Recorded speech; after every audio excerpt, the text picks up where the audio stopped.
कामयाबी में अहंकार और नाकामयाबी में निराशा। अगर इन दो भावों से इंसान अपने जीवन को सुरक्षित कर लेता है तो वो अपने जीवन में भूतपूर्व वृद्धि कर सकता है, सांसारिक क्षेत्र में भी और आध्यात्मिक क्षेत्र में भी। जब भी कोई इंसान कामयाब होता है तो धीरे धीरे जाने या अनजाने उसके अंदर अहंकार प्रवेश करने लगता है।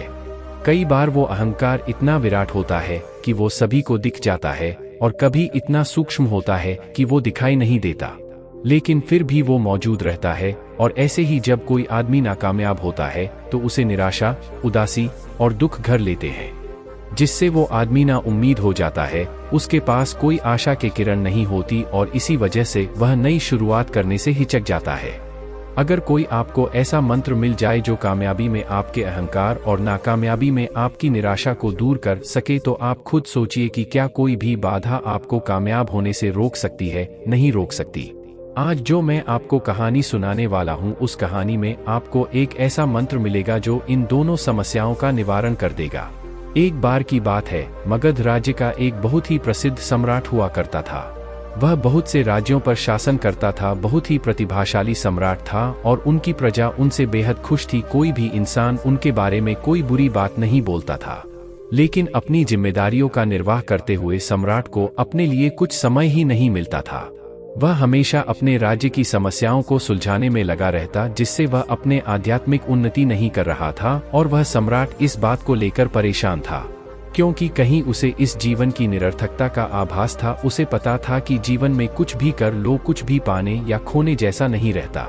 आखिर में तो मौत सब कुछ खत्म कर देती है। इसीलिए उसने एक दिन अपने मंत्रियों और अपने राज्य के सभी विद्वानों की सभा बुलाई। दरबार में सब लोग बैठे हुए थे और सम्राट अपनी राजगद्दी पर बैठे हुए थे। सम्राट ने सभी को संबोधित करते हुए कहा कि सभी सभापति जरा हमारी बात पर गौर फरमाए। देखिए, हम अपनी जिम्मेदारियां पूरे तरीके से निभा रहे हैं, लेकिन इन जिम्मेदारियां का निर्वाह करते हुए एक समस्या पैदा हो गई है। हमारे पास बिल्कुल भी वक्त नहीं बचता है कि हम शास्त्र पढ़े और बड़े बड़े ग्रंथ पढ़े। मैं आप सभी विद्वानों से एक विनती करता हूँ, आप मुझे कोई एक पंक्ति का ऐसा सूत्र बता दें जिसमें सारे शास्त्र, सारे उपनिषद और सारे मोटे मोटे ग्रंथ उसमें समाहित हो जाएं, जिससे मुझे उन ग्रंथों के मूल, उन ग्रंथों के ज्ञान का भी पता चल जाए और मुझे अपना वक्त उनको पढ़ने में भी ना बिताना पड़ेगा। और जो भी विद्वान सूत्र मुझे बता देगा, मैं उसे मुंह मांगे कीमत दूंगा। राजा ने वो सूत्र ढूंढने के लिए अपने मंत्रियों को 1 सप्ताह का वक्त दिया। सभी मंत्री, सभी विद्वान मोटे मोटे ग्रंथ लेकर बैठ गए और उनमें से ऐसा सूत्र ढूंढने की कोशिश करने लगे जिसमें सभी ग्रंथ समाहित हो जाएं। बहुत प्रयास करने के बाद भी किसी विद्वान को ऐसा सूत्र नहीं मिला जो जीवन के सार को एक पंक्ति में समेट ले। आखिरकार 1 सप्ताह के बाद निराश होकर उन सभी सम्राट को कहते हैं कि महाराज, हमने बहुत कोशिश की, सारे ग्रंथ छान मारे, सारे शास्त्र पर डाले, लेकिन हमें ऐसा कोई सूत्र नहीं मिला जो एक पंक्ति में सरासर समेत ले। आप खुद ही सोचिए कि एक पंक्ति में इतने मोटे मोटे ग्रंथ कैसे समा सकते हैं। इस पर सम्राट ने कहा कि कोई ना कोई रास्ता तो निकलना ही पड़ेगा। अगर तुमसे नहीं हो सका तो किसी ऐसे आदमी के बारे में बताओ जो मेरी समस्या को हल कर सके।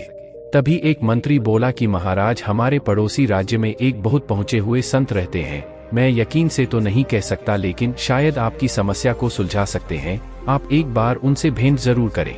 यह सुनकर सम्राट अगले दिन ही अपने कुछ सैनिकों और अपने घोड़ा को लेकर उस संत के पास पहुंच जाते हैं। संत के पास पहुंचकर वह उन्हें सारी समस्या बताते हैं। उसकी समस्या सुनने के बाद वह संत कहते हैं कि राजन, मेरे पास भी ऐसा कोई सूत्र तो नहीं है, ना ही मैंने कभी इसके बारे में विचार किया, लेकिन मेरे गुरु ने मुझे अंगूठी दी थी। यह अंगूठी जो मेरी उंगली में देख रहे हो, यह मेरे गुरु की भेंट की हुई है। मेरे गुरु ने इसे देते वक्त मुझसे कहा था कि इस अंगूठी के पत्थर के नीचे 2 पर्चियां हैं। इन पर्चियों में एक एक मंत्र लिखा हुआ है।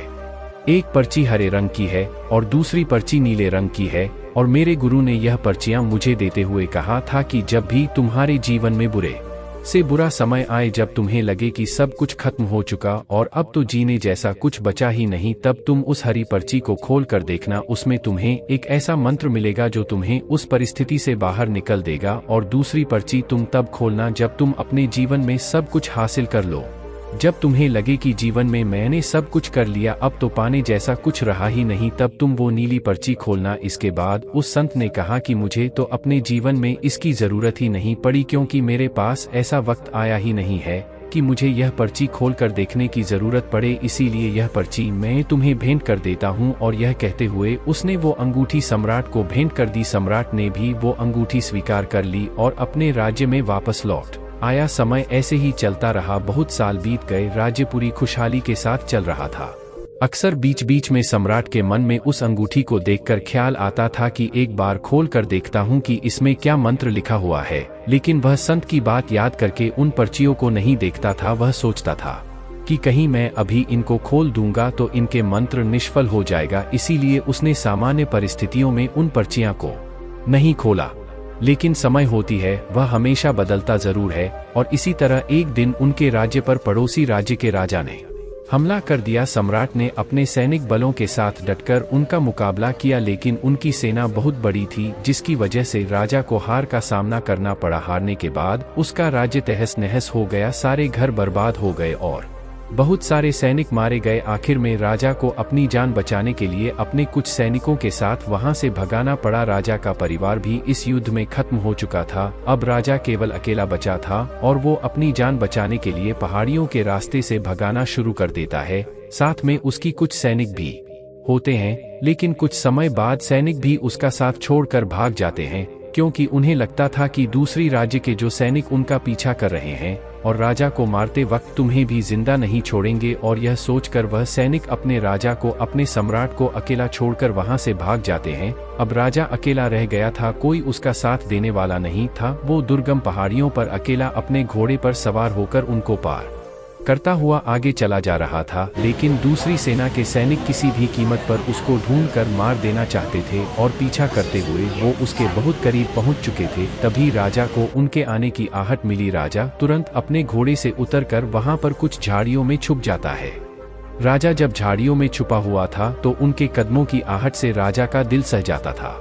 तभी झाड़ियों में छुपे हुए राजा को उसे अंगूठी की याद आई और उसने सुबह सुबह ही उसे अंगूठी के ऊपर वाला पत्थर निकाला और उसमें से हरे रंग की पर्ची निकला जो संत ने बुरे वक्त के लिए बताई थी। राजा ने वो पर्ची खोलकर पढ़ी और उसके बाद उसके चेहरे पर मंद मंद मुस्कान आने लगी। उस पर्ची में लिखा था कि यह वक्त है, ये भी बीत जाएगा। ये मंत्र पढ़ने के बाद उस सम्राट के मन को हिम्मत मिली और वो वहीं पर छुपा रहा। पूरी रात ढूंढने के बाद जब सैनिकों को सम्राट कहीं भी नहीं मिले तो वो वहां से खाली हाथ लौट गए। इसके बाद अगले दिन सुबह सम्राट उन झाड़ियों में से निकल कर आता है। ये मंत्र उसे बहुत ही सार्थक लगा कि वक्त है, यह भी बीत जाएगा, और इससे बहुत हिम्मत मिली और उसने अपनी बच्ची कुछ सैनिकों की टुकड़ी लेकर फिर से अपने सैनिक तैयार की और कुछ समय बाद अपने पड़ोसी राज्यों से मदद लेकर उसने अपनी दुश्मन सैनिक पर हमला कर दिया। उसने पूरी हिम्मत के साथ वह जंग लड़ी और आखिर में वो जंग को जीत गया और उसे अपना राज्य फिर से वापस मिल गया। अब फिर से राजा वही दिन वापस गए, बल्कि वह उससे भी ज्यादा प्रसिद्ध हो गया था, क्योंकि उसने एक छोटी सी टुकड़े के साथ एक बहुत बड़ी सैनिकों को हरा दिया था, जिससे पूरे देश में उसकी प्रसिद्धि, उसकी प्रतिष्ठा पहले के मुकाबला कई गुना ज्यादा बढ़ गई थी। और अब उस सम्राट को लगने लगा कि मैंने अपने जीवन में सब कुछ फतेह कर लिया, अब जीवन में कुछ भी पाने जैसा नहीं रहा, सब कुछ मैंने भोग कर देख लिया। तभी उसे अंगूठी की फिर से याद आई और उसे याद आया कि संत ने कहा था कि इसमें जो नीली पर्ची है उसे उस वक्त खोलना जब तुम्हारे पास सब कुछ हो, जब तुम्हें किसी चीज की कोई इच्छा ना रह जाए और जब तुम्हें लगे कि तुमने सब कुछ हासिल कर लिया हो।